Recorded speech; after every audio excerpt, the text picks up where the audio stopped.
Welcome back, everybody. Greetings! It's time for more viewers' choice. Dun dun dun. We do like our curveballs. Yes. And then, elements and things and bobs and discussions and yeah.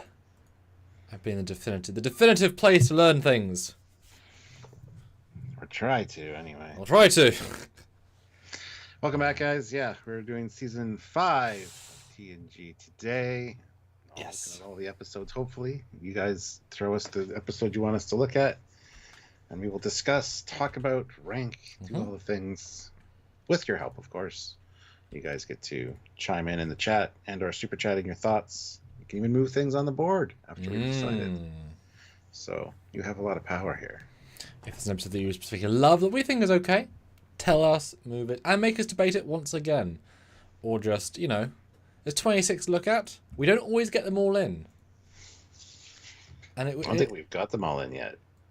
No, the TOS one we got them all in because... Yes. Yeah, you're right. Yeah, no, exactly. So there's, we don't want anything left off, but we leave the power in you guys' hands, even if it means leaving some off the board. So hopefully all the good ones will come into play today. A lot of interesting ones. Obviously, we just did this for the other seasons, and last week, last live, no S's, because A's were all like varied in who they're S for. So we kind of averaged out. They're all A's. I'm wondering this week, because every other season's been distinct with messes. I'm wondering this season how that's going to play, if there's more of a distinction. Because in theory, TNG is now starting to settle into some misses. Maybe. I'm just saying maybe, right? Like the middle's the sort of strongest in theory, and then it's sort of like the contrast shown more. So I'm interested to see if that is going to be the case. I'm interested. Yeah, well, season 5 is generally like I think of as being like the best season, the strongest overall. So it'll be interesting to see how it shakes for out. some reason I'm always like season 3 is meant to be the best, but I think we learned that last season was better if you look at the averages. Hence learning, right? Yeah. So I will start sharing. Get back with you in a minute. So put things and get in some early so we just keep rolling through them. We love it. So see you in a second. Yeah, so feel free to throw some in, guys. Don't wait for us to get to the end of one before you super chat on the other. We'd like to have a few stacked. So if you can, please do. 14 of you here, which is great. So hit like, everybody. We have 4 likes currently, but hit like and help us out in that way, or super chat in, like I said. You can also make sure you're subscribed to the channel and click the notification bell icon to all so you don't miss any content from us, whether it be edited or live. We want you to see all of our content if you can. So make sure you're set up in the best possible way for doing that by clicking that notification bell. Also, there is a join button down there on YouTube. Check that out and hit that join button to see all of your options for joining the channel on a monthly basis, or head on over to Patreon/Trekyards. Another way to support us. Everyone that does so, we really appreciate you guys. Ray Ricks has done so here. He's joined at Federation Council member level. So thank you very much, Ray. That is fantastic. Great way to start off. So we need people to throw in some episode titles so that we can start our look and our discussion at season 5 of TNG, which, like I said, it's got a lot of great stuff. So should be a good day, good discussion, and hopefully you guys will also enjoy it. Also, there are links down below to the Teespring and the TeePublic store.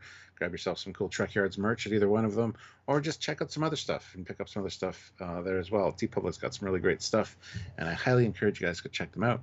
So, if you can, please do, as I like to say.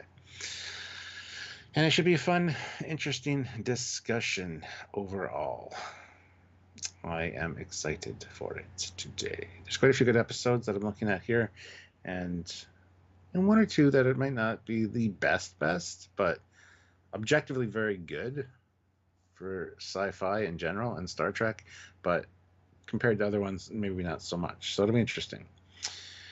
Gorgonzola says, leave Sam behind. What? Casualties will be necessary on our way to the better future. That's not very nice. No man left behind. No context. That's real sad. Guys, what? I don't have any context either. That came out of the blue. I wasn't even talking about you or anything. Oh. Since I never go back and watch these intros, I have no idea if that's true or not. I'll never know. Well, I can promise you it's not. Okay. Or that it is true. Because I didn't say anything. I don't know where that came from, Gorgonzola. And to remind everybody, up there, $30, we will uniform swap either me or Stuart. My TNG blue is right there. Well, I have a TNG red. Gold's a little bit harder to get out, but they are available. We did, well, I guess maybe the pain of me being season 1 was enough to get that, but they're much more comfortable and cool looking. That's Stuart House 1 too. Yeah, they are better for sure. For sure. Star Pole as well. Yes, sir. No man left behind. Sergeant's orders. Yes, Sergeant Montgomery. I agree. Even if that man is Sam, we will still rescue him. Make sure he comes along.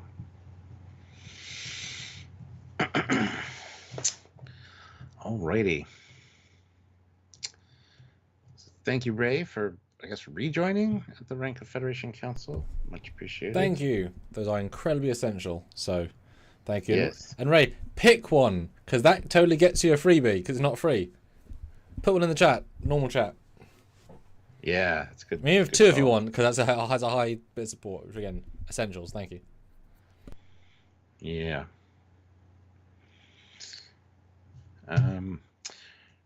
Tab Extra throws in 50 krona. A matter of time. Always like the actor. That's with Musin. Muslix. I guess. Yeah. Max Headroom. This is a really fun episode, actually. Something about time travel episodes that I just absolutely adore. And this one, being somebody that's claiming to be from the future, is intriguing, to say the least. And he's coming to check and keep an eye on the events of what's going on. All right. Like this is some important historical event. This is a really good episode. And the twist that he's actually stolen this time machine from somebody. He's actually from the past, and he's just a con man, a grifter who stealing their tech, going to take it and release it over a few years to become rich. Very interesting. Although you'd have to have like research papers on how you got there, the whole process. But I'm sure they could figure something out for that. It's just a really good concept, and the twist wasn't expected. Obviously, that's why it's a twist. I was about to say, obviously, you'd have the like research papers in the time ship's data files, but if you did, you wouldn't need the physical items. I mean, you kind of would, because you can't build them from scratch if you don't know how to build them, even if you have the schematics for something that different. But I guess maybe he could have the computer of the shuttle pod scan them and then print new prints, but there's never seemed to be a computer. Well, it's interesting too, because if they're using polymers and stuff that aren't invented yet, or like, so you release it, and hey, look at this thing I made, and they're like, okay, well, how did you make it? It just opens up a whole other can of worms. But that being said, the episode's really fun. I love the thing that's going on mission-wise that he's there to keep an eye on. I think Picard at one point even says, you know, if you know something, just let me know, because... Which he should, in theory. It's a hard decision, but he's like, I'm just here to observe. I can't... It's like your prime directive, which I think is kind of cool, too, like the temporal prime directive. But a historian wouldn't let themselves be known. They'd observe from, like, the lower decks, you know? They'd disguise themselves or something. Like Daniels in Enterprise. Although it's funny you mention all of that such, but Voyager did that as well with the other time ship, and oh gosh, Starling being able to do the chips. That was no change. So, although I guess it is, but if it isn't, yeah, he develops the computer chips that revolutionize everything, reverse engineering the other tech, but still has it. But that guy's, well, I was about to say smarter. He's a bum. I guess we can be a smart bum. I don't know. Sorry, continue. If there's more to say than that.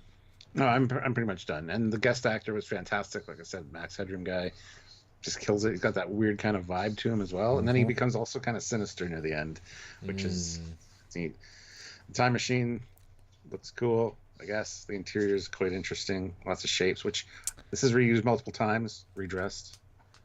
But especially as the show goes on. Yeah, this is fits in our ballpark anyway, but not every actor could play off this role, and the script is elevated by him.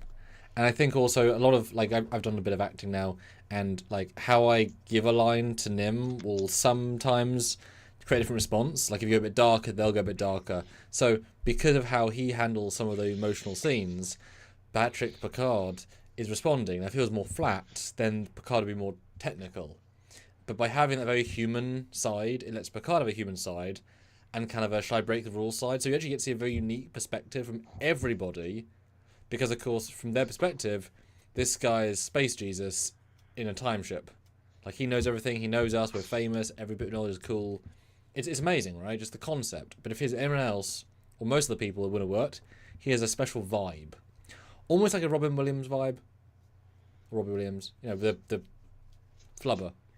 You know. Like you could see him doing it in a, not the same, but like wacky, a bit off kind of way. Or more over the top, but similar. And yeah, good A story, good B story. The twist is excellent. Even the second watch, they so commit to it. And then it's, you know, what an amazing character they could have brought back, like in DS9.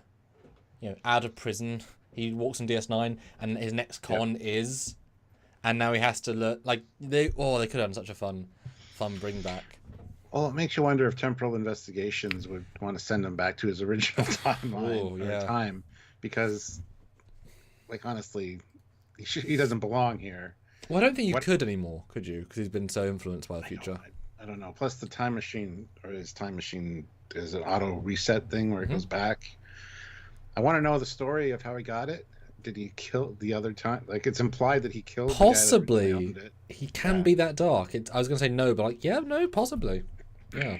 Yeah, that's the implication I always got anyway. So I always, when I think of that, I think of the guy was dying, and he chose not to help him, watched him die, therefore morally he wasn't fully culpable, and then I'm dying, get me to my ship. What ship? This ship gets me, and guy dies. Like there's some level of oops, but also, you know, that's why I always took from it. Not quite the same malice.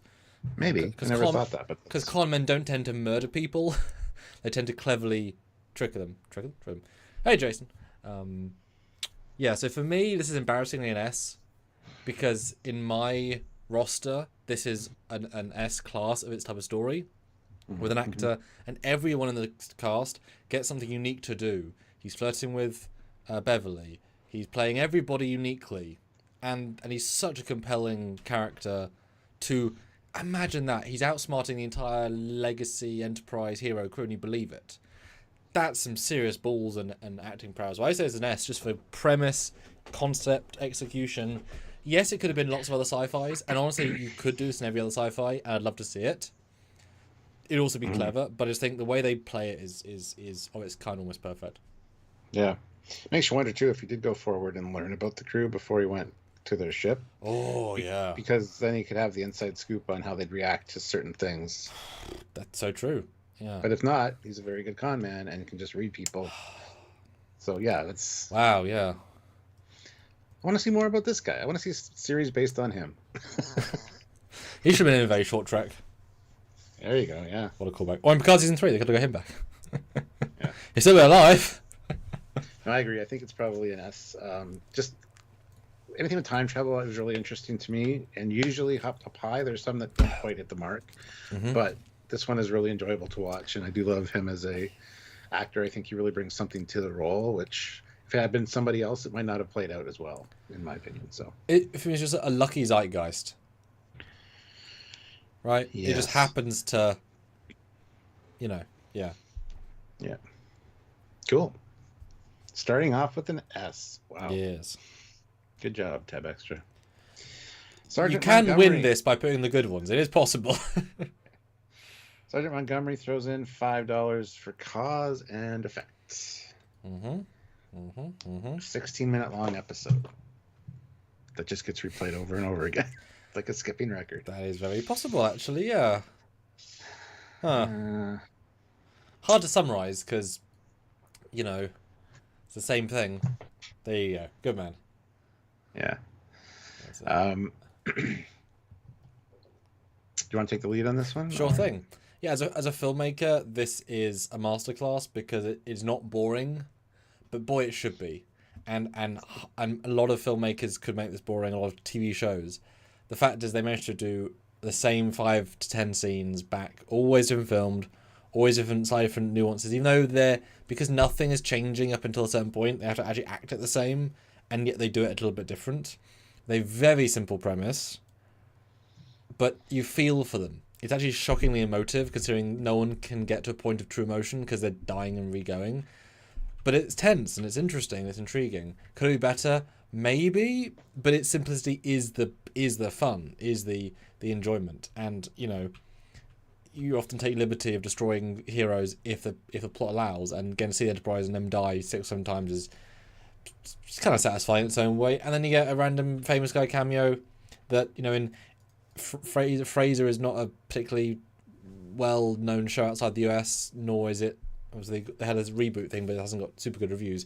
In 20 years, no one's going to know who this guy is, because that, you know, but at the time, obviously, it's a huge deal. I still didn't know who he was when I watched this. Never seen a single frame of Fraser. Well, but it's cool. I've never watched Fraser either, but I knew him as Dr. Fraser Crane from Cheers before Fraser's got a spin-off show. Yeah. So there's that zeitgeist. Plus, he played Hank in X-Men. Well, yes, but that's right. That's the thing I've seen most in. But it's a very, very well done piece of just TV, and it shows how good time loops are. Yeah. Yeah, there's such subtle nuance and really good acting in this. Like you said, they do the same thing, but it's slightly off. I love the way that it all kind of plays out. It's like different takes of the same scene. And then leading up to the climax of figuring out that there's a problem stuck in it. We don't know how long we've been stuck in it. And then trying to get a message through. Will it catch the next time? We don't know. Yeah, it's really intriguing and well done. The ending's fantastic, seeing something from a different era, the Lost era, which is officially canonized, I guess, sort of with this, kind of, ish. Still a movie time, but yeah, seeing Monster Maroons, good guest actor, celebrity showing up for a cameo at the end. Again, I would have liked to have seen more in that regard, him and Picard having at least one conversation, as we've said many times. It's one of the episode's biggest flaws, to see that second scene. Yeah. And have just that one more... Like, it's great the way it is, but it would have really elevated to see him walk on the bridge or walk on the Soul Beam in and just have something. Yeah, it would have been really good. Yeah. So yeah, this is, for me, one of my favorite episodes of TNG. One that I will watch again and again and again. And again and again and again and again and again and again and again. Yeah. I wonder if, though, it's a stupid idea, but I wonder if you were able to make like a 2-hour edit of this, or 3-hour edit, where you take out the last loop and you reorder the middle loops, like, so it's not in the same linear order, and you just keep replaying it. So every loop is actually different, but it's the same 6 in different orders until you got to the end. So it's like a 2-hour. I bet that would work. Yeah, that'd be hilarious. And I wonder how your brain would address that. Like, because everything's the same, but it's in different orders. But you know what I mean? That could be really interesting. Or even if you re-edited the scenes, right? If you cut some things down, you made a short loop and a very long loop, and then maybe like you stole from another episode, like another B plot you could shove in, because other stuff happens to the ship, right? Then there's a Keiko story in loop 9, 1 hour and 20 minutes to introduce Keiko for everything. Like, that'd be fun. The movie cause and effect the movie. Yeah, I could write that down. That was great. Sorry, yeah. But no, again, there's stuff missing from this one, in my opinion. They did so much with the time loopy stuff and repeating the same stuff. But like I said, having a conversation with Captain Bateson, Picard and him just kind of talking about stuff, great. Seeing things from the Federation's point of view, like the Enterprise has been missing for 17 days or something like that. Yeah. Send a rescue ship. Like, what's going on? We haven't had contact with our flagship in how long? I don't know. It's oh, go ahead. Well, and Dan says, Cheers and Fraser were big in the UK on Channel 4, 2 of my favourite comedies. When? Neither episode, I had no idea, and I was around for the last 31 years. Couldn't say I even knew they were on Channel 4. So, you know. Yeah. And he also says, doesn't register the ship put before TMP. I mean, it doesn't really matter, because it could be original TOS Miranda refitted, and therefore registry would stay the same. Yeah. So sort of a moot point with this era specifically. Plus, it wouldn't be before the motion picture because they have the Monster Maroons. No, And well, yeah, that too. the Enterprise was the first of like the refit style ships. So. At least launched. Yeah. Anyway. So yes, cause and effect, I think for me, is probably an S, unfortunately. But it's funny because both of these episodes are cheap bottle shows. But very well done. And with incredibly simple premises, right? And I would agree, there's absolutely an S. But these put the other S's in previous episodes. It's so interesting because those are either they're better written or they're better acted. These are concept ones where the concept is basically perfectly done and everything else around it fits that whatever, right? It's interesting. It's interesting that, yeah, obviously this is an S because it's that good. It's interesting. Yeah. Yeah. That's the thing. A simple premise done perfectly. Right? I mean, look, Die Hard 1. Simple as it's a one-line premise, but it's done so expertly, right? So simple can often be good. Like fighting a bird of prey. I mean, that could be a simple premise. Is there 2? I don't know. 3? I don't know. 4? Stuart, do you know? I have suspicions. But they'll never be confirmed. I don't know. Fleet Paw throws in $5. Am I fearful? Disaster. First acknowledgement of Troy's ranks since encounter at Farpoint. Keiko had the baby and scared Worf, and Data's head is easily removed. S. Also a hard one to picture summarize because so many plots happen. I was talking to the kids in the elevator, but I think it's, yeah. Oh yeah, that's going on too. Yeah, a lot of stuff. Yeah, this shows a lot of Data's Day, the sequel. Yeah, exactly. It really is. Perfect. Do you want me to summarize the plot so I can remind you? Oh, I know. It's just I don't know where to start. If you want to start talking, though, that's fine. You know what? Let's offset plots. It's the first one, David and Data, Geordie and Beverly. Good. Bit of simple risk, simple logic, simple whatever. You never get them together.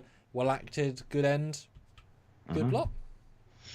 And we got Picard with the kids. So the kid wins the science fair. He's got to take them around the ship.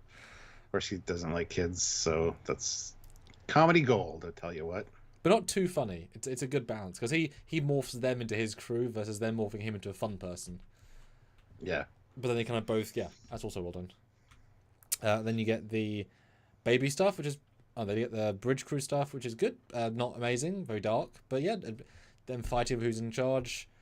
Ro being a badass parent. Yeah, everything fits. Pretty nice. I mean, it's like all the secondaries in Troy, but she's kind of secondary anyway. So unfortunately, yeah, pretty good. Quantum filament time. Oh yeah. I love that that's brought up later. Yeah, ship is disabled. We've got people that can't communicate with each other on multiple decks. We got injured crew and turbo lifts.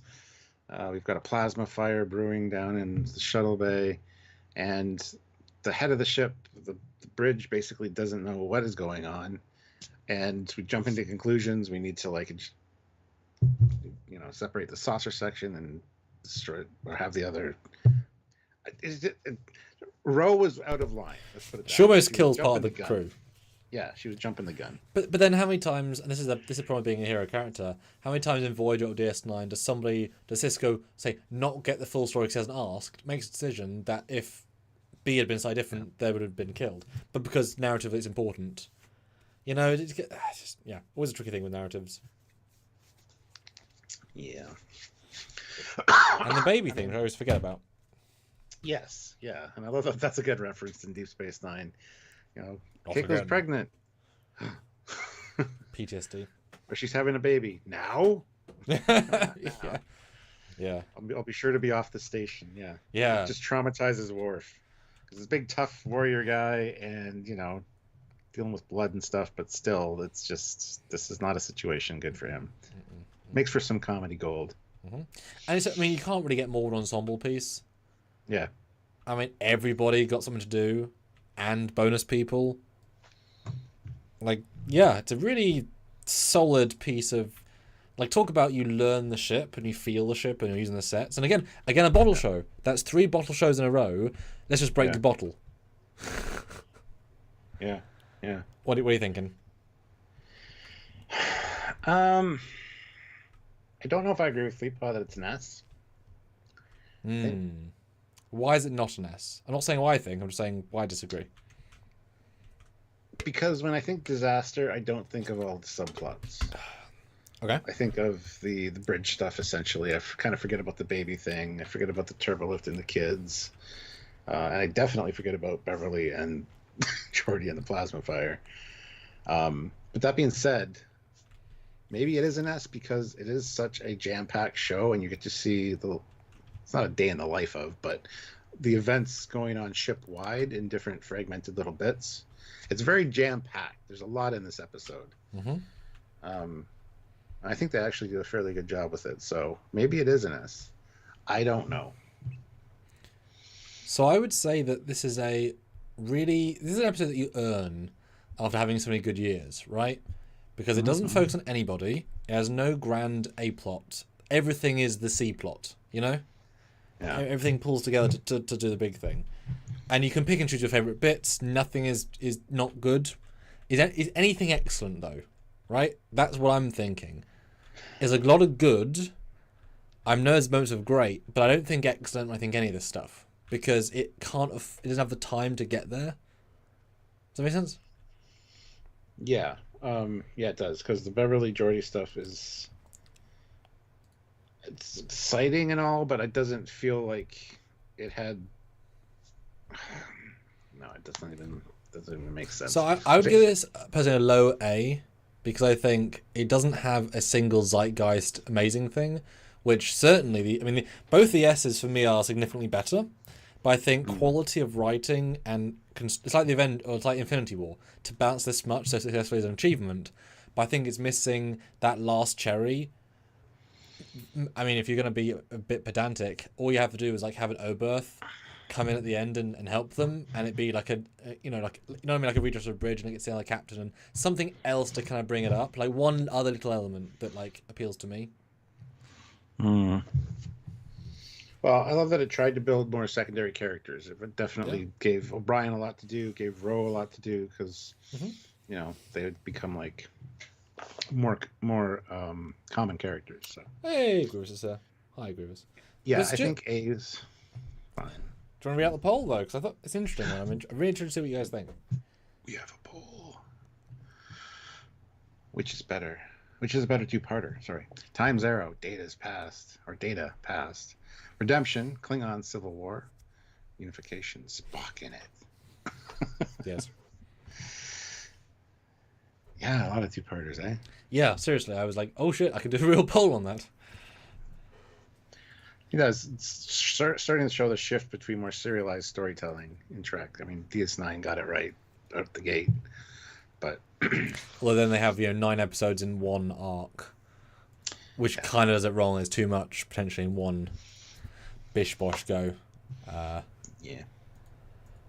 And I mean, last season, the amount of follow-up sequels is astounding. Let's see if that continues here, because pretty interesting. Right, next. Yeah. Tab extra 50 krona, so thank you. Thank you.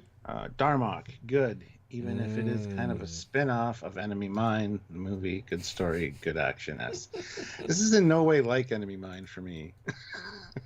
And told. There are way more Enemy Mine-like episodes for sure in Star Trek, but yes, Darmok is the Temerians are cool. The whole metaphor thing. Again, that's the captain from Star Trek 2 as Darmok. Yeah. Or as the Temerian captain. But yeah, it's another tale as old as time. Two, not so much enemies, but people that don't understand each other, don't speak the same language, having to work together to create a friendship and a bond that can bring their people together, because that was the intent of the Temerian captain, and it works. Big bad on the planet in the form of this strangely dinosaur-headed creature, which I wish I would have got to see more of, honestly. Thank you, Red Letter Media. Yes. But yeah, I mean, and then to have the Temerians go on to be in lower decks, and I love their language with the metaphor usage. It's so our culture today with memes, sharing memes and having conversations like that. Get to see Picard's jacket. I mean, that's cool. It's a neat jacket. I like that one. Stuart is a fan. I am. Samuel is just here. Yes. That's okay. Ship of the week redress for the Temerians. But yeah, it's pretty straightforward story. I mean, many people, it's like one of their favorite episodes because it's so iconically iconic, right? How do you address that now in this contrast? Because many people speak an S without even thinking. So how are you going to address that as a concept straight up? By personally disagreeing, I think it's good. I don't remember what's going on in space necessarily, like why the Temerians, why they can't beam down or beam Picard up. I believe it's a sacred-ish planet, and the Temerians stop them from going down. So this is why they invent the shuttle set for this episode, where they fire on it. It's quite a good like space battle. It's like their planet, and it's like a ritual to do with the monster. Test of courage or something. Yeah. Something. Yeah. I don't know how to address that. I mean, personal preference. Everybody has their own thing. I get it. It's a really good Picard piece. Seeing his diplomatic side shine through 100%. Again, good guest actor. Temerian Captain's great. I just wanted to ask because obviously, you know. Yeah.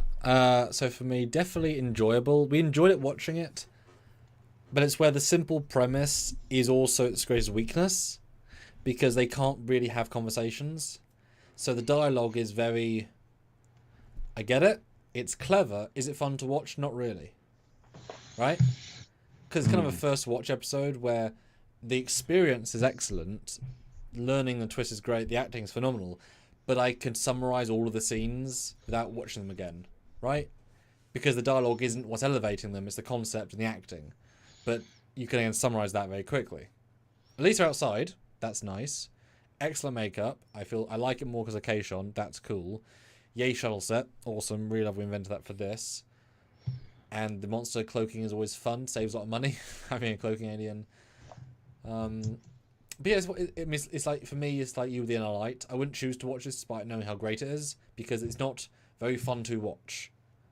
It'd be a great one to show somebody, certainly, but for me, it's not in that realm. But it's very clever, and the acting is fantastic. So it's kind of, you know, that's where I am. Yeah, I mean, going into this, when I first saw it, I'm thinking probably a B, and I think I'm still kind of sitting there. Compared to everything else in this season, well, everything else we've looked at in this season, yeah, this is one of the ones I'd want to watch the least. So, it's still fantastic, though. That's so interesting, because all these 4 episodes could work in any other big sci-fi franchise. Yes, and I have. Well, yeah. But we often call it as a negative. But it's interesting how something about... Is it maybe because everything at SNA here is ensemble as well? This is very much him, Patrick Picard. And like maybe that's lowering it a bit in my opinion as well, because it's a premise, not quite as... Like it's at least a high B, and I wonder if it hits into A because it's so clever. I think it's probably skirting A, but... I think go B, but if anyone wants to put in like $2 to make it A, I think I can understand that. But yeah, it just doesn't quite fire up my imagination, you know? It's like Darmok, yeah, it's cool. We get Keishon out of it. Part of the Gorn episode is because he can talk as well. I wonder if there'd been a way that he could have a communicator for some of it, so that both methods had to be utilized, or like it started with the communication, so you got to know the character, and then it got destroyed, and they had to talk. Yeah, there's something else you could have done there. Yeah. For me and you, but an easy B, right? Easy be. Oh yeah, yeah. Like nothing in this season I think is bad, objectively, because they've definitely stepped up their game. But yes. All right. All right. Next up, we've got Fleet Power with $2. Fear go away. Captain Swiftback's here today. Ah. When did you become a captain? What? What? Who Did you gave promote him without telling me? I don't think I can. Yeah. And I don't think you can either, because captains can't. Oh no, he's thrown himself into a point where we can't mess up. Oh no. In here. Tab extra 50 krona. The Inner Light, the one with the flutes, and the flutes stayed in the show, and the Picard character A+. Glad you didn't say S.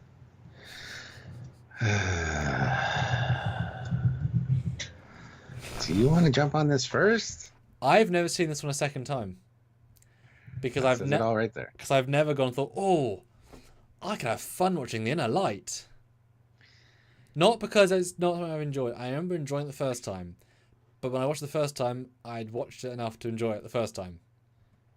It's a morose, depressing episode. I want to watch it. I'm looking forward to watching it with you. I have all the excitement in the world. It's cool, but well, you guys all know my feelings on this. This ranks up there with City on the Edge of Forever. It's like, this is the best episode of TNG ever. No, it's not. It's a fantastic science fiction premise, but it didn't need Star Trek attached to it to be good. Like living an entire lifetime in the space of like 2 minutes. It's an intriguing prospect. And to learn about a culture that's long extinct through living one of their lives. Cool idea. It's just boring as fuck to watch because I don't give a shit about these people. I don't care about their planet or their family relationships. Not a real planet.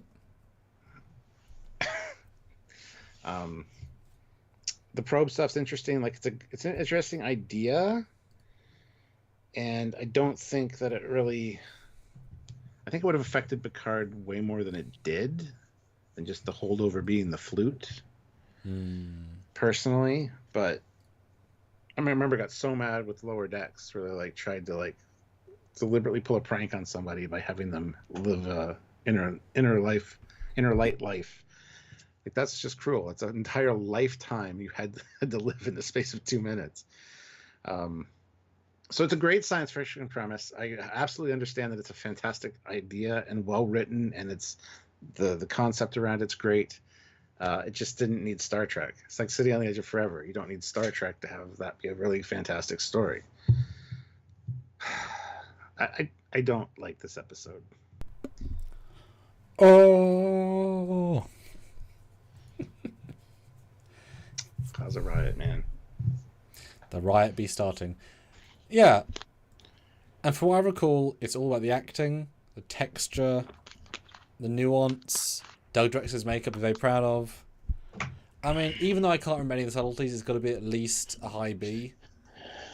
Because, again, simple premise, perfectly well done. Doesn't mean it's watch again fun, no. But, you know. Again, really simple premise. It's like watching a whole new fucking show, though. A family comedy or not a sitcom, but like a family drama on another channel with a different set of characters and actors, because the guys on the Enterprise don't get much to do. Well, I don't remember how much the split is of one to the other. It's ridiculous. It's all this goddamn planet, and I just don't care. I don't want to get invested in new characters' lives. Wow. And to see Picard deal with it, I mean, at first, like, yeah, like, where's the Enterprise? You know, he seems crazy to everybody else, but that's cool. But then he just gives in and does this thing. Like I said, I'm excited to watch it again and get a real sense of it. I think it'll be very interesting. All right, well. I mean, put it B it is. Yeah, B, and if everyone wants to up it, then do. I just don't like. I know. I just don't like this. I'll shut up now. I have annoyed my co-host. Literally not, but I'm excited to watch it to see. That's kind of my interest's sake. How far away are we from it? Not far. Not that far. I think we've got to Cost of living? Yeah, cost of living maybe. We're like 4 to 5 away. Yeah. Okay, next. Oh my goodness. All right, guys, put in some fives. We've got more to cover. Let us know. And don't forget, if you want to move them up or down on the list, you can. $5 super chat will move them up 1 tier. And again, 30, I could put a hero replica uniform. It would be great. Would be great. All right. Next up, we got Schmo Buddy with $5. Ensign Ro, the start of a very long multi-series arc for characters, shows, species, and factions.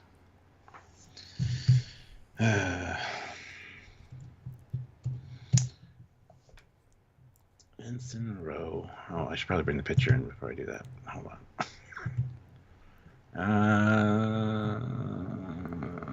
Which picture is it for this one? Rowan Guinan? That picture? Ensign Ro is what you're looking for, is it? Yeah. Hold on, I have to make a new slides for you. I mean, putting one with Ro in it, obviously.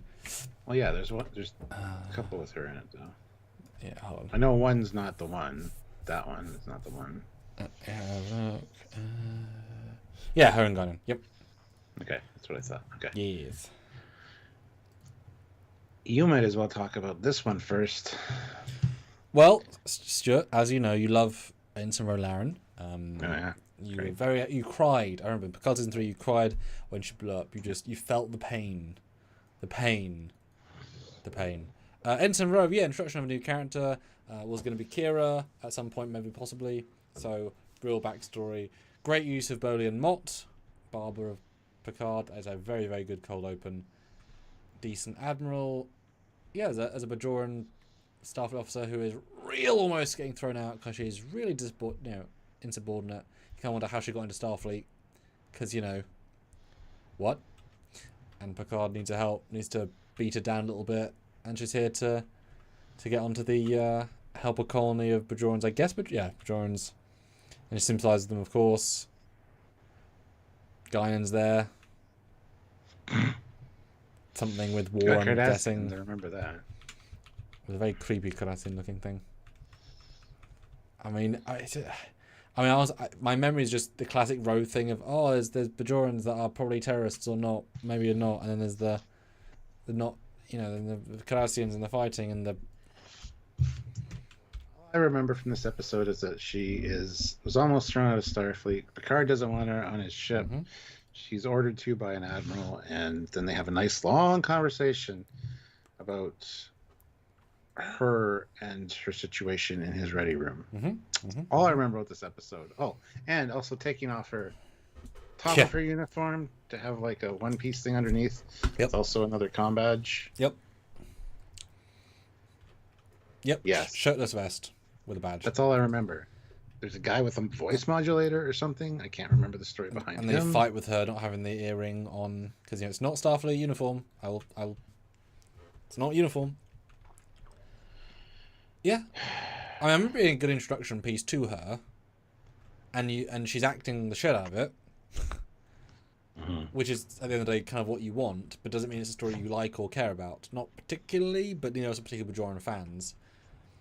I guess there's more grit with them in TNG because they're being played up like really like these proper downtrodden characters because we haven't got any heroes yet. This is kind of our first into. Yeah. And she's excellent in it, but she's unlikable. But that's also the point. Much to her detriment, I think. Although, for me, anyway. The remaster of these galores looks phenomenal. That miniature. I don't remember the end. Apart from we win, but I'm scrolling. I still don't remember the end. Yep. For me, it's at best a C. Yeah, I mean, it's a good character piece. It's definitely a C. I don't remember if there's anything bad, but it doesn't excite. Yeah. There are better Ro episodes than Ro's introduction. Absolutely, there are. Okay. All right. Hit like, everybody. We have 23 likes. 31 people here. We can get those likes up to 30 easily. Go vote in the poll. We have 28 votes. We'd like to get a few more than that, so please go do so. I want to get 400 likes, personally. Yes. Fleet Paw, $2. Oh. Mirab with sails unfurled. Move Darmok to A. No, because $2. It's $5 to move a chair. No, I did say that was the exception because it's so like on the line. Yeah. Well, sorry, buddy. Sorry. That I fundamentally disagree with, but that's okay. You're gonna slap that out of your hand. No S for you. I'm just gonna wait till I see Fleet Paw next and slap him instead.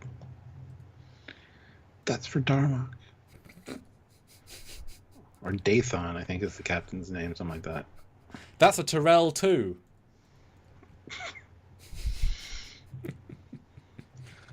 Dear me. All right. Next. Fleet Paw member for 59 months at the rank of captain. Oh, that's why he's a captain. Gotcha. I became a captain either January or February. I don't remember exactly. I wanted to be able to order Samuel around. Besides, I wanted to be somewhere where I can make a difference. I'm a captain. It's where I can. Yep. Do you call the seat where you work your captain's chair? Yes. Probably does. That's funny. I like that. I like it. Yeah. All right, that's it. Nobody else has any other episodes, so we can just chat about whatever now. No. We need to. Oh, okay. We need to continue, Stuart. We need to continue. Oh, okay. How do we do that? Well, we have to wait for them, but we have to have them continue us. Oh, gotcha. Yeah. Yeah, we can't do it ourselves. No, we're not allowed. So the weather's really nice here today. It was like 11 degrees Celsius, which is great. Oh, yeah. Nice and sunny out. Pleasant. You know, it's going to be warm and spring-like all weekend. All the snow's pretty much melted now, finally. Very nice. We had a lot of snow this winter, so...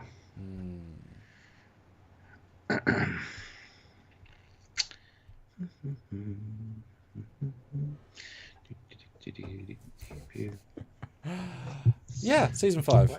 What episodes are in season 5? Got a lot more. I mean, there's. What do you think about the poll? Redemption times Arrow or Unification? Because 3 two-parters. They really pushed them into this season. Yeah, I mean, quality-wise, writing-wise, complexity-wise, I'd have to probably agree with where the poll is now, with Redemption in the lead. Times Arrow, although I said earlier that time travel episodes are usually some of my favorite, Times Arrow is not fantastic. It's probably got it's one of those ones that I think part 1's a little bit better than part 2. But they both kind of lack quality. Unification sounds fantastic on paper. It's not the best, but it was great to see Spock back. That was a big thing back then. And I I'd rather watch, out of those 3, I'd rather watch Unification, because I'm not big on the Klingon stuff, as you know. Times Arrow's got a few nice, references like Jack London and, Samuel Clemens. But Unification, I think, is an intriguing idea. Reunifying the Vulcan and Romulan people with Spock. I think it's a cool concept. The sad thing is, none of them are good. Not really. That's kind of what I was saying, in a roundabout kind of way. Yep, and obviously in this context, it's more a case of also what's in this season, right? You got the Redemption 2, which is weaker than Part 1. Times Arrow 1 is probably better than Times Arrow 2 because of the mystery, and then Unification is just missed potential with some good stuff in it, but like I always think it's such a waste of everyone's like ability for what it could have been.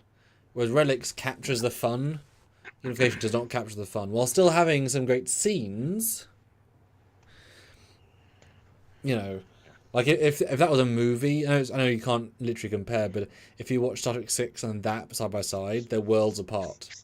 Apart. One, because in terms of like 2 parts of a one feature-length story, it would be the same thing for me. Generations and All Good Things. All Good Things are way better story and movie than Generations. They're back to back what they made, right? Had they just given the budget of Generations to All Good Things, it would have been cinematic master. You know, like the cinema level would be even higher. So it's yeah. But I mean, hey, they tried, and all three are pretty broad in terms of budget and costume. Although of course, two-parters mean you get 2 times the budget and whatever. And Sam, guess what? Oh, hello. Not You is here again. He says, "Come on, guys, we got to be drinking in this one." I mean, water. Or vodka. Yeah, that is also vodka. Yes. Oh God, the pain. Good to see you, Not You. Glad you're back. Hello. All right, Fleet Paw throws in $5. Oh. And says, "It's 15 degrees here. Beautiful. Let's talk about the game. Wesley Crusher having a big boy crush. Zombies. Data stops Wesley from being brain raped." Yep. I mean, the best part of this episode is Robin Leffler. She is absolutely awesome. Many rules. Many cleverness. Yeah. The game is interesting concept, but I think it's kind of silly in its execution somewhat, because, I mean, I'm glad they revisit it in Lower Decks and have people wearing the little things, but they're like, you know, they're so chill. Yeah, just let it go. Just let them go into the things, little discs, and it's interesting for sure. What was the whole point of that, by the way? The game to like make people complicit? The captain of this alien craft, seduces Riker to get him addicted to this game, to then bring it onto the Enterprise to convert all their brains to malleable, takeoverable, so she can use the Federation flagship for evil means. It's all a clever espionage plot, take over the flagship. It's cool to have Wesley back from the Academy. I like his uniform in this one. And yeah, Robin Leffler and him are like the best part of this. Their whole relationship is cool. And them trying to figure out the solution to this problem where everybody's acting like zombies. I've forgotten about the captain lady, but she got really good makeup, I gotta say. And to go from seductive, saucy to horrendous villain, both in a Romulan bridge chair that's been repainted. Yeah, that's true. And we get like Wesley and Robin saying goodbye, and it's a little love story for Wesley. That's all I remember this episode as. The game is just kind of like the side thing for me, because I'm not big on love stories. This is actually a fun one to watch because it's played out really well, and Robin Leffler, come on. It's also 2 prodigies. Like, in essence, she's very, very smart and capable. He's very, very smart and better balanced now. Which helps. Turns out he was a good character. Just treat him differently. Yeah. Gorgonzola 86 says, "How many % do you think Robin Leffler is a Mary Sue character?" I don't think she is a Mary Sue character. She doesn't come across as knowing everything. She's got a lot of good ideas, and she's smart, but I never got Mary Sue from this character. Well, Data's a bigger Mary Sue than she is. I mean, true. As is Jadzia Dax, as is Odo. Not really anyone in Voyager. I mean, no, 7 of 9. 7 of 9, the Doctor, both Mary Sues. They both can do anything pretty much in their skill set. But their skill sets, when the story calls upon them, that's their skill set. You know, Spock's definitely a Mary Sue of some kind. Like if you're pushing that boundary, every show has a overly cool person. That's because it's what you have sometimes, right? I mean, bloody hell. Yeah. Q's a Mary Sue. And he can change the game into be. He's omnipotent. He doesn't count. No, I'm just saying, but you have high powerful everything characters. It's okay. As in, where they're done. Yeah, the game. See, it's funny. I don't know if I've ever heard that perspective from you. For me, the game is a great horror film. Like a really, really well-told horror movie. Really? Yeah, 100%. Because the crew gets... It's creepy. It's weird. The acting is so subtly different from everybody. On second watch, it's even better because then you know when people are being converted and you see the ship slowly turn around them. Wesley, who's coming aboard, kind of like O'Brien, and here's one where he's actually the villain in a sense, like where it's creepy. Data's hurt, etc.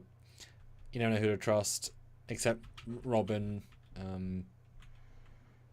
And then yeah, just this simple idea, this game that's meant to be, oh Jesus Christ, very much like doom scrolling on our phones, make some zombies, and then because everyone else is kind of not thinking fully, they're able to use their intelligence to outsmart them because they've got to kind of function until everything gets converted. And then once they're converted, they can play the game of now we're just flat converted, and it's super creepy when they're on the bed faking it. It's just creepy beyond belief, like the way they act it, like. What are they faking on the bed? Nothing. It's all real. No one fakes it. And then the way Leffler gets converted at the end is really, really just sick. And then he escapes, and then Data wins. It's a really excellent little horror episode that for them is absolutely top tier because it's properly creepy in a very simple, understandable way. Especially when they force it on him later on the bridge. Yeah. I mean, if this is an easy A. Dipping into looking at S, because then super simple concept. There's nothing wrong with it. It's very clever and creative. It's well paced. The acting's excellent. I think this is a top A, almost S. Okay. Yeah, I probably would have said a C myself, but wow. I mean, let us know what you guys think. I mean, we tend to compromise if that's the case. What do you guys think? Yeah, let us know in the chat. A or C, or B. Let us know. Or B. Because definitely my most like iconic. Because you don't tend to have horror episodes that are understandable and simple, like the one where everyone's de-aged, de-species. That for me is kind of lame horror movie episode because it's all about the jump scares and it's not quite. It's trying too hard. This is trying so little, but it's far more creepy.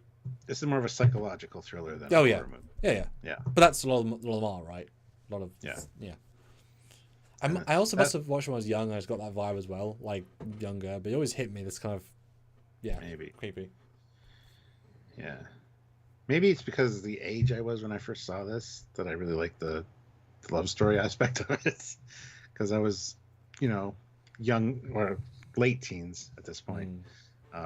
But it felt so naturalistic. It didn't feel like romance of the week where they're like the host, where the guy comes aboard and romances Beverly, and it kind of seems too fast in a left field. Well, she's so effortlessly charming, and Wesley's good. Shocker, right? He's actually just good. Yeah, he can deliver the stuff. So yeah, what do you all rate this, and we'll work out. Because I prefer to Darmok. Easily. I mean, obviously it was moved by other people. I would watch this over Disaster because I find the single story better. Oh, I'd probably watch Disaster. There's nothing in that rivals the main plot of this. But I would say everything else is just a better overall story. I just like what this is doing more than those in A. What do you guys think? And a D. The D wasn't an option. No. It's the Braingasm game. It gets a B. It is a Braingasm. That is truth. Got 2 Bs. But wait, are there not 2 Bs or are they actually just 2 Bs? To be. Z. Or not to be. B. Z. Yes. That is the question. That is the answer, possibly as well. Do you want to put a B for now? I guess. We are sort of a democracy here. One tier away from each other, and I was really thinking lower. So, if you want to compromise, put it as a B because we got 2 votes for B. I mean, it's way better than Ensign Ro. But again, if I'm A, it is way better than Ensign Ro. Yeah, put it a B, and hopefully someone kind will raise it. Because that's not up to us, is it? Compromise at where it needs to be. It's one I need to rewatch. Let's put it that way. Maybe I'll think of it different. Yeah, I just found it very interesting that you think it was a love story. I think it was a horror. That's really interesting. I don't like love stories, so maybe that is a horror to me. Yeah. That is canon. Yep, Hail Kaon. Yep. Oh my goodness. All right. All right, next. Good to see, guys. You make us discuss. That's important. We're at 25 likes. I'd like to get to 30, though, so hit that like button. And Oh, vote in yeah. the poll. We have 33 votes. It would be cool to get closer to 50 before we close it out, but Yeah. it's a good poll question, so go check it out. Yes. All right.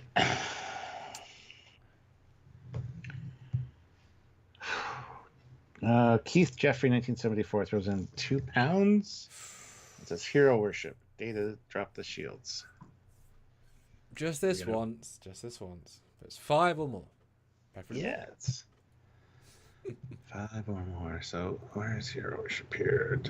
There he And is. Adrian's here. How goes the NX? Adrian is currently building the NX corridor for Trek Shorts. Mr. Talented Bleep. He has called you a fucker.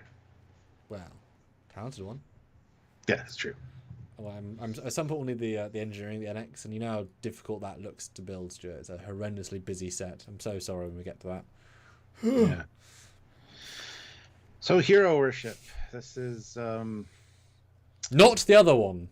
no, this is Creepy Kid, but not as Creepy Kid. Much better actor, I think. Yeah, much better. Much harder role to act, in fairness. They had to get someone higher caliber. Yeah. They rescue him from a ship, and that's the main plot. Like, what's going on with the ship and then the Enterprise, because I think there's corruption, computer gets corrupted or something. I don't remember. So I don't remember the main plot of why they're there and how they solve it. Yeah, it's a destroyed Oberth. Yeah, it is. Which is cool. But no, the kid's a pretty good actor. Starts worshipping and emulating Data. Oh, it's the one where he builds a little a Greek statue thing. Very piss poorly. He's a kid! I know. And yeah, the kid actually holds the clue to the solution to the problem. They have to get it out of him, and it kind of traumatizes him when he talks about it in the ready room. Mm-hmm. Other than that, I don't remember what happens in this episode. It's just the kid looking like Data episode. Yeah, and even though I'm watching it, there's obviously an anomaly. Is it a temporal one? No. Oh. Like, for a second I thought when we got to the anomaly as I'm scrolling, it's like, oh, is that the one where there's like an energy being in the anomaly they've put in? It's like, no. And his mum's there. No. So why do they go there? I don't remember. That's the problem. I remember something with the Enterprise's computer doing like just weird things in engineering. But that's all I can recall. It helps to have bold visuals like Nagilum, like a giant face. Yes. So my recollection is good kid actor, genuinely kind of strong emotive scenes between a good kid actor and an emotionless blob called Data, and the way they find chemistry is actually very successful for what is like. It's very successful, even it's not it's not like a favorite thing to see, and then to convert into Data is very interesting. I mean, I'm sure a lot of people relate to it on an emotional level, like someone gave them strength when they were young, and emulating them help. I'm sure it's very, very like relatable. But obviously, Data's not equipped to helping via sort of delusion, because he does treat himself like an android at a certain point, right? Until he falls asleep, and like you can only hit delusion so long before the reality has to help, but it could also help. It's an interesting psychological piece. But yeah, the A plot, I'm like, nope. Don't remember it. Yeah. I've been scrolling through it now. I can't remember from any of these visuals. But the scenes of Data and the kid are good. Are they amazing? Probably not, but they are good, and they are well executed. Probably as good as you can do them. But where's the A plot? I remember. Yeah. Yeah. It's just a blue anomaly of some kind. I mean, a happy C, but again, the game is much, much better. Would you agree? Yeah, I would totally agree with that. Yeah. Good. I mean, yeah, the kid actor, it all makes and breaks the kid actors, and you wonder why when a kid actor really like becomes famous, then used again and again and again because they have something. There's that lady who was young Sheldon when she was young, and then the Ghostbusters new films, and now she's older, and it's like, yeah, she was just in everything because she had something, right? Same Macaulay Culkin just had something that and do all of the young child roles where they could. Yeah. I mean, the answer's in his super chat, I guess. Data, drop the shields. Yeah, it wasn't. Oh yeah, the resonance. It like went back. They were scanning it. They went into it. And then by lowering the shields, the wave didn't kill them because it reverberated off. Dissipated. Yeah. Yeah. Instead of getting stronger and stronger. And there's a scene where they're like, more power to shields, more power. Yeah. Okay. Still see. Still see. Yeah. Okay. ISFJ 1009, $5. If anyone remembers, the Inner Light and Darmok made the list of top 10 TNG favorites for fans for the Bay Area, California. I don't always agree with those lists. Because if you went with top 10 iconic messages, yes. Yeah. Performances, sure. Maybe not Darmok, but Inner Light certainly. But if you look at sci-fi, they wouldn't even be in my top 20. Yeah. Even though they're both sci-fi, but in different ways. So since he didn't pick one, yeah, throw one in. Well, you want me to throw one in? Find a way, because he's currently building an NX-01 corridor, the closest to an NX-01 themed episode. Do some sort of mental gymnastics and explain your homework. Oh my goodness! Yes. Oh, perfect! I got it. Oh. It's fucking easy. Okay, that's exciting. This one, the Femke Jansen one. What's it called? Perfect. I had the episode name a second ago. Perfect Mate. Perfect Mate. Yes. Okay, why is that? Because there's an episode of Enterprise that is the exact same story with Trip and the lady in the cargo ship, where she was in a stasis pod. She was going to be delivered to somebody, and she woke her up, and they fell in love, and he went down to a planet and had to survive. It's the same fucking story. By really gosh, I think he did it. Good job. I did. Yeah, this is a really good episode. This is when Femke Jansen was pretty and wasn't a bitch, because she was an unknown at this point. And she pulls this role off beautifully. Like, she is such a doll in this episode. And yeah, her chemistry with Picard, I mean, obviously the character's chemistry is because she's reading Picard and kind of morphing to what he wants. But I think their on-screen presence was good together. And then later they're in the X-Men films as Jean Grey and Professor X, which is freaking weird. But anyway. No, it's a great concept. Again, another tale as old as time. A woman being sent off to be married to a warring faction or whatever to bring peace. And she's a metamorph, so she bonds herself to whoever she marries, loves everything he likes, and and this guy's kind of an asshole, which is a bit of a shame, but it turns out she ends up basically she comes out of stasis early, and then she bonds with Picard, so even after she leaves, he's like, I'll be able to still read his mind, I'll still be able to know what he wants, but I'm really linked to you. And it's kind of a heartbreaking story, honestly, because they do have a lot of really good on-screen chemistry. So, but yes, good episode. I enjoy watching it. I don't remember any standout sci-fi-ness in it, except for the Ferengi are there and they're trying to steal her because they don't know what, just something valuable, and that's how she comes out of the stasis thing. That's kind of all I remember. And then it's just a really well constructed and very naturalistic and realistic love story, honestly. Again, another love story. But yeah, well written, like superbly acted. There you go. Yeah, I'm scrolling. I remember watching this when I was younger, thinking it's very okay. Good idea, but maybe too simple. I don't know. And it's interesting to say love story, because I would have thought by definition it's not a love story, because she's really loving with every new person she finds, and it's all fake. Picard's falling in love with her, even though he's trying not to. Yes, but it's basically the same as Geordie falling in love with Leah Brahms when one's not real, because she's not really who she is. She's who, you know what I mean? Like, it's not. So I wouldn't even class it a love story, more of a sci-fi cleverness. But that's interesting to hear what you say. I would think he'd be smarter than that, but I guess this is when he was.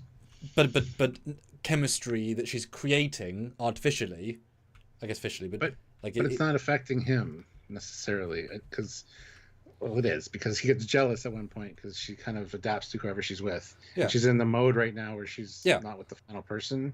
Yeah. So that's what I mean. She's being his perfect mate, so therefore he's falling for her. But the fact that he knows it's a sort of fake, sort of not, but he's still doing it is interesting because he's smart in that. But how, if the perfect woman came to you, hard to say no, right? And it's kind of hard to watch the stills of her knowing how hard she is to work with, and like the stories. You know, she's so charming in this, but it's like, but who do you? But it's weird, but yeah. And she's stunning in this episode, like everything about her. Her demeanor, the way she looks, and then she just becomes Famke Janssen after this. This was before she was famous, so. And it amazes me as I'm scrolling. There's a guy that has full Cardassian makeup, but just on here. And it's like, that's a Cardassian, but he's not. The hell? They're just reusing makeup appliances everywhere to give extra people. I don't remember that. He is at the. It was really bold. He's at the 22-minute 11. Like, that's just flat out the top of a Cardassian with lots of facial hair.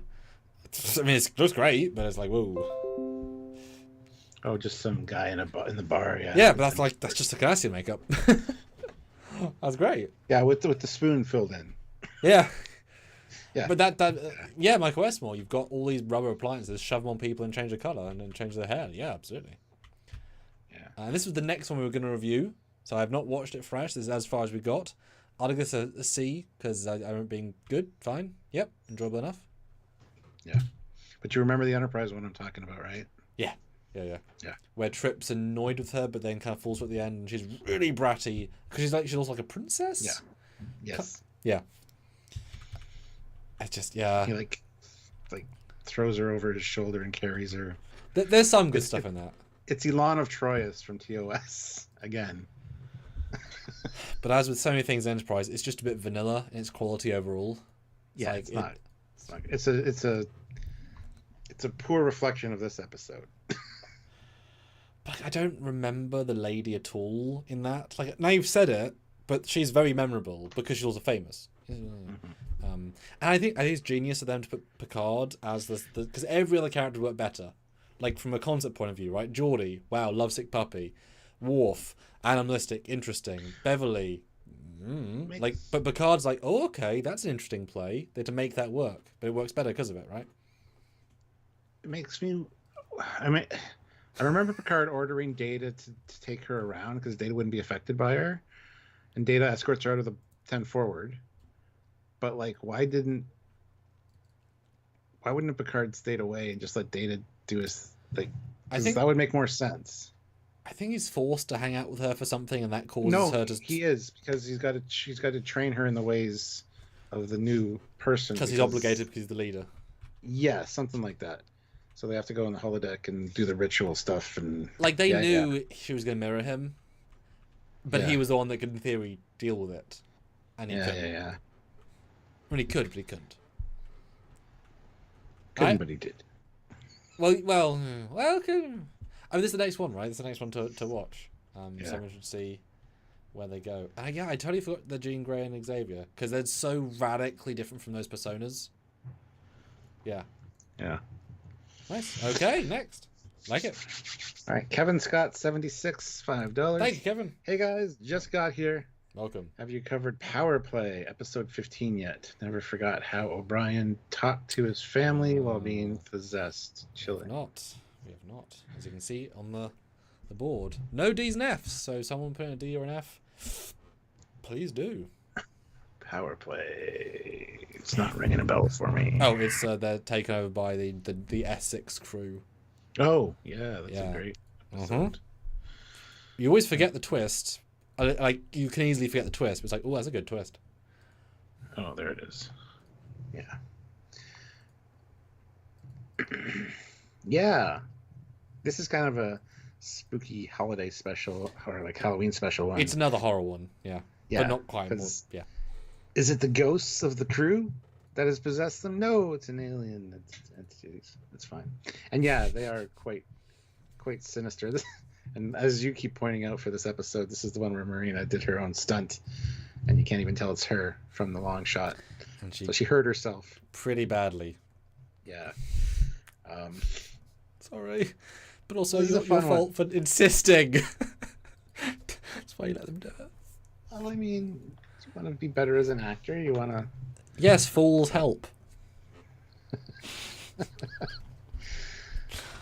But no, it starts out with the crash sites. We got.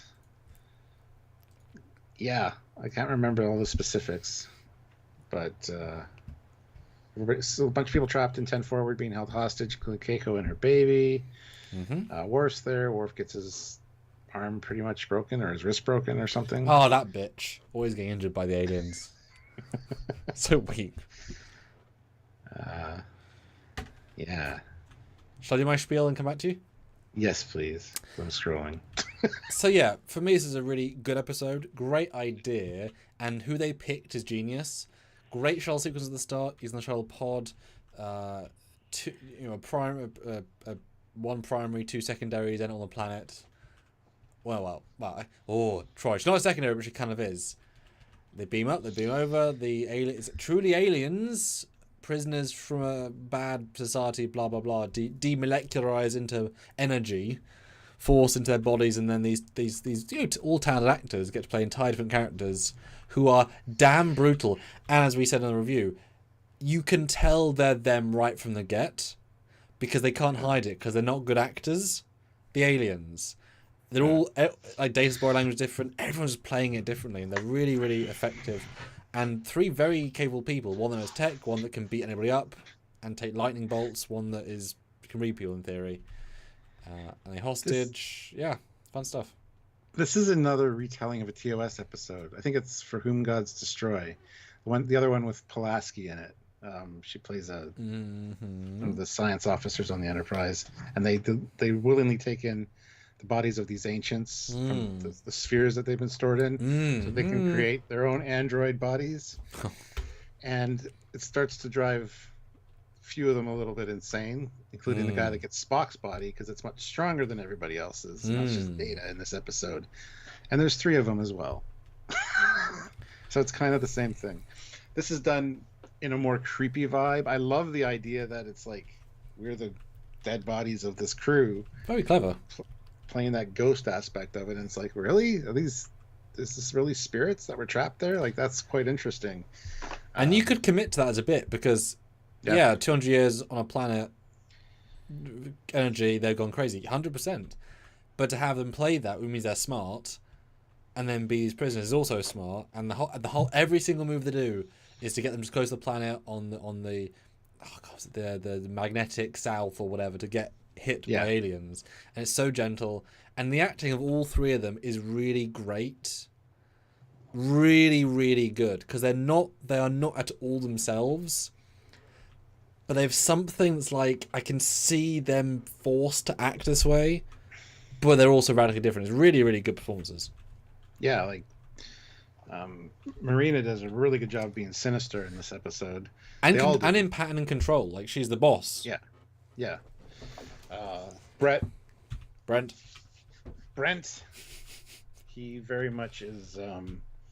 He reminds me of Lore a lot in this episode, but not Lore. Luckily, yeah, he's fluid. That's the thing. He's talking any way he wants. Like he's living. That's why he feels different. And Brian is just a dick, and like, he probably had fun being harsh to his fake wife, as harsh as that sounds. It's such a unique thing to act. Yeah. and you as the audience are not happy. Yeah. It's a really, like, again, really simple concept, but very clever. And a bottle show.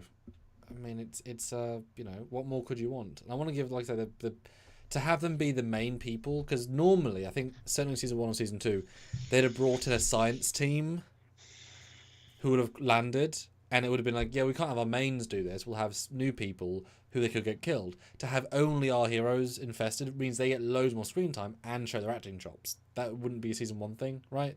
I don't think we'll have that confidence. So I say at least a B, I think, hitting potentially an A, because I think it's very successful what it does, personally.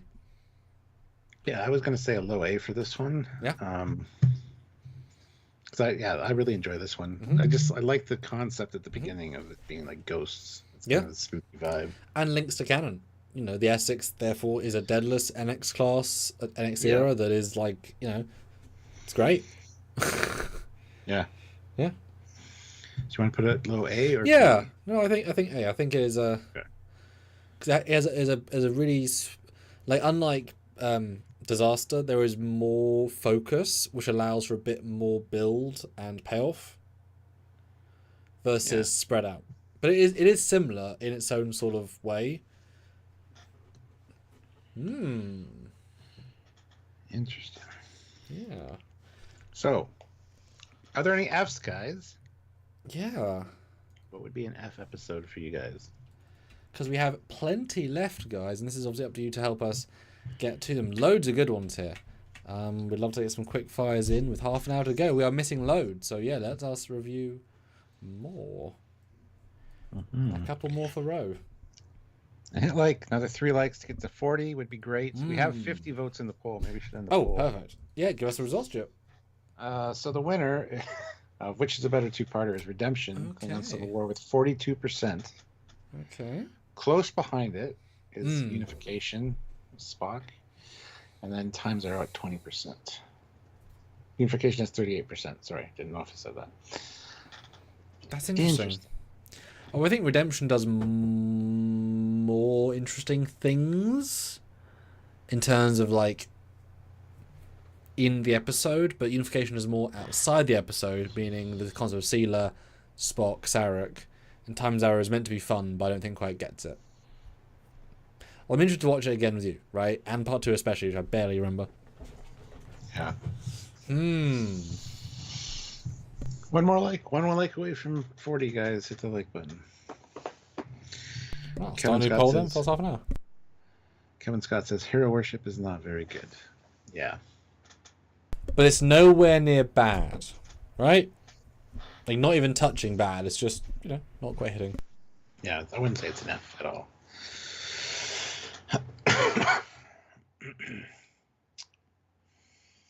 Yeah, Kevin, it's already on the board. It's in C, hero worship. Okay. Anyone? Any other episodes? Let's see. What don't we have here? Well, we have a new poll, so that's useful.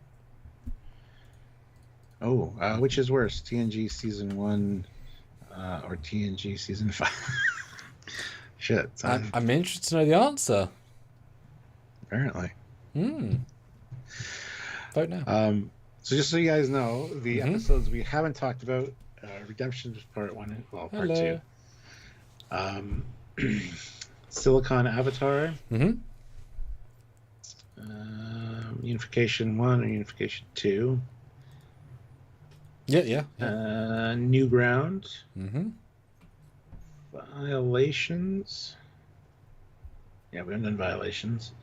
The Masterpiece Society. Conundrum, which is a great one. Ethics. The Outcast. The First Duty. Cost of Living. Imaginary Friend, which I hate. Borg. The Next Phase, which is awesome. And Time Zero. Some tricky ones to screen cap this time. Like Masterpiece Society. What summarizes that, right? I never just want to do one person as a screenshot. Except the one guy from Conundrum, right? Because that kind of works. I was going to do a picture of Worf in the captain's chair, but that could be several episodes. I thought, no, that one guy's in. Yeah. Something's kind of hard to do. Until you're like, Iborg's like, yeah, this is Hugh. Yeah, we know it's Hugh. Yep. And some might be DRF, and it'd be a shame not to include them. Fleet Paw puts in $5. The Cost of Living is a rare Loxana Troy fail episode. It's definitely a D or a G. Well, it's funny. Every time you say that, I think the cost of living crisis we're in right now. It just reminds me of a life. Because I assume that's the one Beverly one. The one Loxana one. Yes, with the holodeck. We just watched that one. Why is it called cost of living? Because she's teaching Alexander about just laughing and living life. I'm trying to remember what's going on with her, though. Because she's going to get married. And she doesn't want to. Alright, cost of living. Let's I mean, the higher the lower. Always important to know. I mean, this is iconic for its like silly visuals, right? Yeah. And in fairness, they are quite well executed. They're just very silly. Where's the episode? There is. Yeah, it's the one we just did. So, yeah, I mean, I don't mind the Alexander in this. He's not bad. Rockstar comes in. She's kind of muted, but she becomes friends with the kid because they're both outcasts in their own kind of way. He's lost, and she wants to help him. And there's this great middle sequence at minute 11. It's one take, one shot, zoom in, and the speech gives is phenomenal. And it's like that's a very long. The whole scene is one take, one angle. Yeah, a 1.5 minute one shotter. It's like really, really well acted, and even the kid's good. And then the holodeck with some really interesting visuals, but dumb. Very dated visuals. But that makes them undated. Because now they're timeless, right? So I didn't live then, so they look like sci-fi to me. Almost naked people, which is cool, I guess. Her in the silver wig, which looks terrible. Yeah. And then she just spits in the face of convention and shows up naked to her wedding, because that's what she wants to do. And it's sad, because she tries to be nice to the maybe husband. But he's a dick. I mean, it feels like cultural more than anything else. Like, it's just not how you deal with people. Like bluntness in Germany or whatever. And then, the Worf's really trying to discipline his kid in a good way, but he's, being too much, but neither do well. But how do you deal with that, right? Like, how do you deal with kids that can't be dealt with? But how do you deal with unreasonable parents? It's tricky. It's not a great episode. There's a side story with something going wrong with the ship because the replicator puts particles, like a sausage in her drink. Yeah, they gotta release it back into with a great visual effects shot. I mean, in fairness, that bit's great. As Data's the only one that can live because the oxygen's running out or something. Yeah. Everybody wakes up sweaty, and Data's like, "Everything's fine now. We did it." Everybody's covered in sweat. Naked, not wedding. Hold your eyes, Chancellor. What? Yeah, it's a. But it could have been done better. It's so odd, right? Unmemorable. But it's got the floating checkerboard face. It is memorable, just not for the story. It's not, though. Yeah. Our graph on the live has got a white border around it. I don't think it's supposed to have that. Oh, why you do last? And Troy at the end in the mud bath. I love her hair. It looks very like Greek goddessy. It's probably the most gorgeous I've ever seen her. Goodness.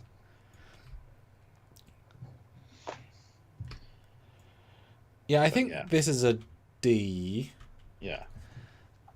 Because it's just not great. It's trying some stuff, and the ending is great, and the Loxana concept is good, and I don't think the kid was bad. It's just, I don't know, it didn't come together. I wonder if maybe they'd actually gone outside for the resort bit rather than a soundstage. That looks very soundstagey. It looks awful.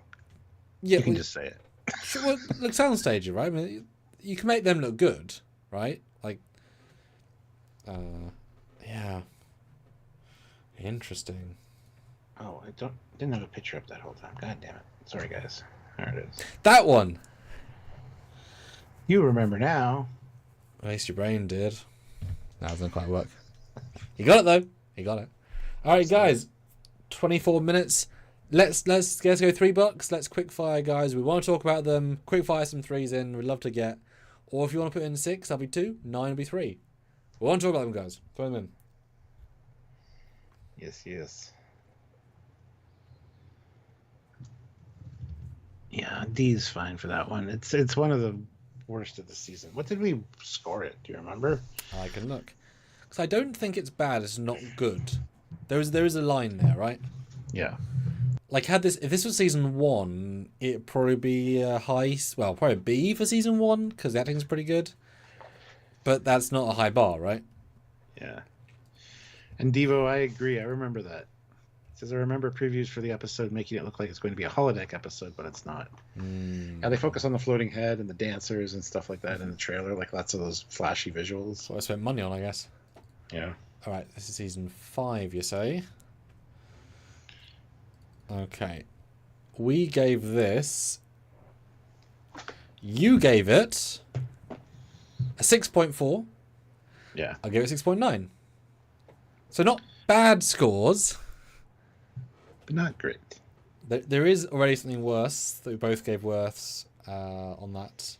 3 things we gave worse. 4 things we gave worse. 5th thing's kind of equal. 6th we gave worse. 7 we gave 8th. There's 8 we gave worse. And me 9. So, middle. Okay, interesting.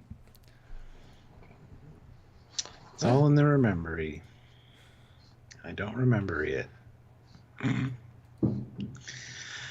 All right. Tab extra 50 Krona new ground. I love how Worf's parents embarrass him. Oh yeah, this is with the Soliton wave, the FTL Soliton wave. Kind of lore breaking, but also lore interesting. Yes. And Worf's parents come aboard and say, "We can't handle your little bastard child. Please take him." And then it's, him stealing the toys and causing fights in the daycare and using his dad's holodeck program to almost get himself killed. Stuff like that. What was it called again, sorry? New Ground. New Ground. Yes. What's it's episode 10. 10. What's the image that I had for that? What should I pick? I haven't pulled it up yet. It is... Presumably the kid in it. Yes. Oh yeah, it's just the top. No, not that one, the one. Yeah. Yeah, I knew it wasn't that one. I just... First time I saw it, that was Ender. So. Yes. Hey, you got in 2 thumbnails. Good on him. But only the mum returned, not the dad. Yes. But big continuity. Good for them. I wonder... Well, I wonder why I picked such a small kid, but he's very small. You know what I mean? I think he was actually a small kid. Yeah. Really has an effect. Kind of like Aaron Eisenberg. Yeah, maybe. Yeah. Yeah. He's dead now, though, this actor. As is Aaron. No. Yeah. Yeah. Like, in concept, is an amazing premise. Worf has a son. Huh? Right? Yeah. But is it ever handled? No. It's only handled good once. And that's when it's an adult from the future. That's the only time he's really good as a character. Because he's super wasted in DS9, in my opinion. Being the bratty kid. Super wasted. Yeah. It's a good idea, but he should have been older. They should have forced a thing where Klingons age quicker. Like, if he had been a young teen versus this little brat, I think it would have been stronger. You know? Yeah. The Soliton wave stuff's interesting, but oh my god. lots of bits with the parent because he's not able to deal with things. As he's, fair enough. In Russia with non-Klingons, going through pre-puberty, whatever, Klingon pre-puberty. Yeah. I don't know. I want to give it a D. I mean, it's funny because surely you as a parent should relate to this and like it more because you've had that occasionally, right? That raises it. My kid never fucking acted like that. But conceptually, you should relate to it as being a parent, right? Sure. Because it's so specific to that,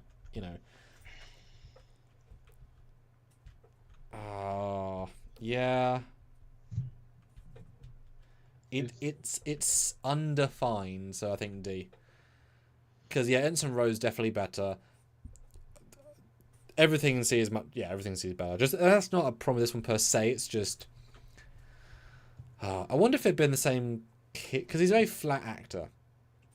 I wonder if they'd had the kid from Hero Worship. I don't know. John says, "Where's the boy's mother? She died. She died. Yep, she got a bit bit deaded. Got a bat left to the gut. Laying on an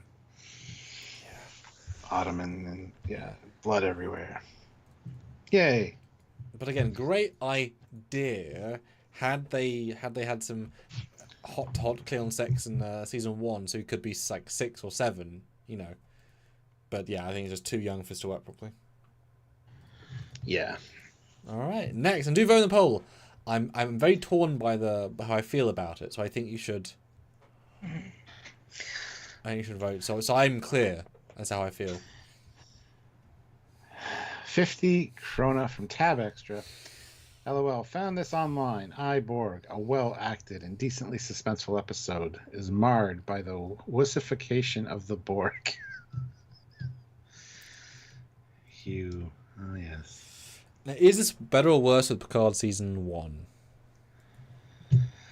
Oh, they killed him. He had a throwing star to the neck, or a throwing knife to the neck. Poor Hugh.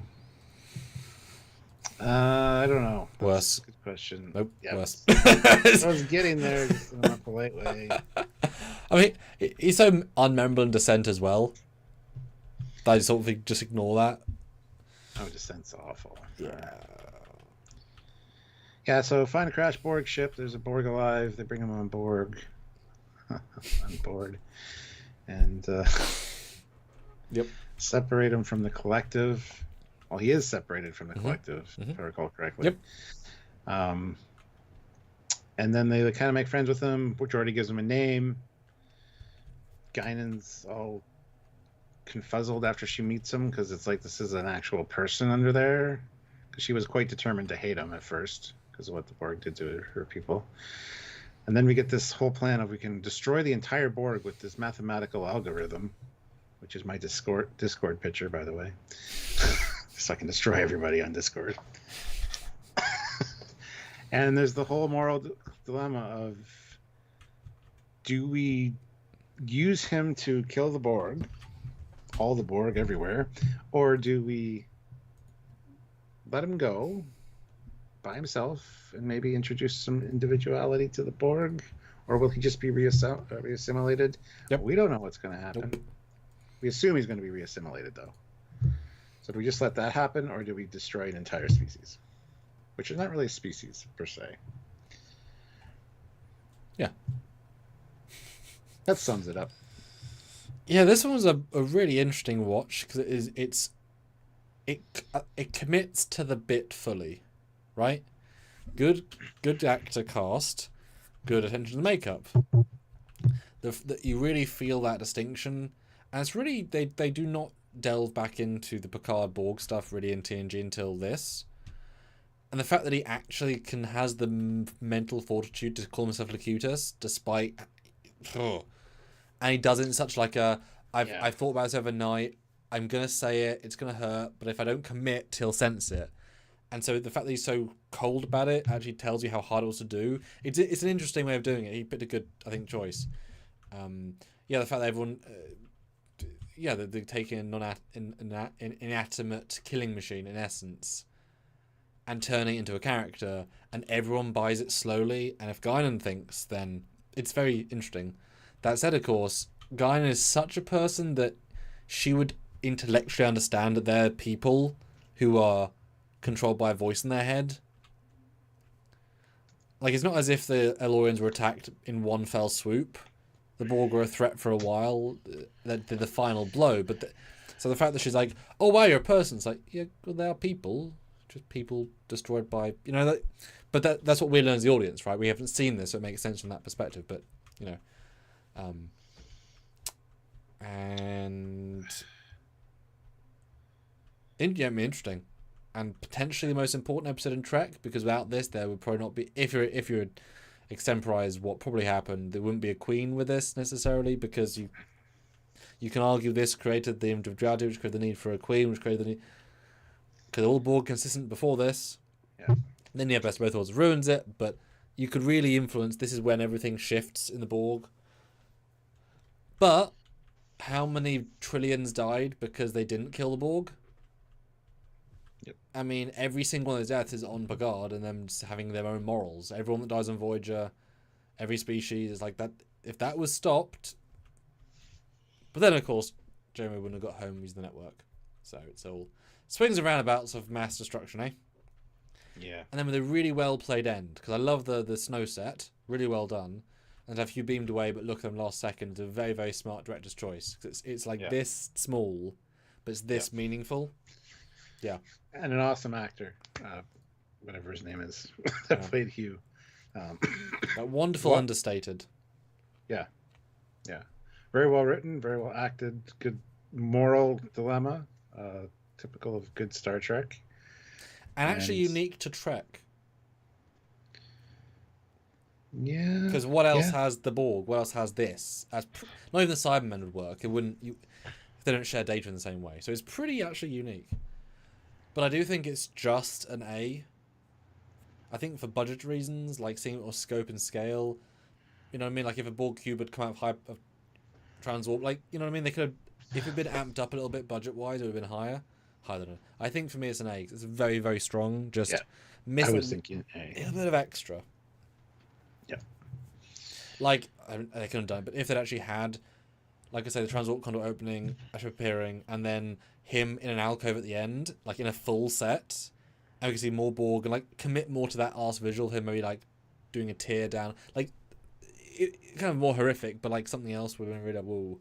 But yeah. Next up is ISFJ 1009, $10. Ethics. Worf almost dies. I thought he was. A moment of bonding with Worf and Alexander. Worf asks Sienna to be a parent to Alexander. Some Dr. Crusher development, and Crusher flexes on the other Doctor. Yes. If everyone recalls this episode where the very light box breaks Worf's spine. I think it was a barrel. Barrel, yeah.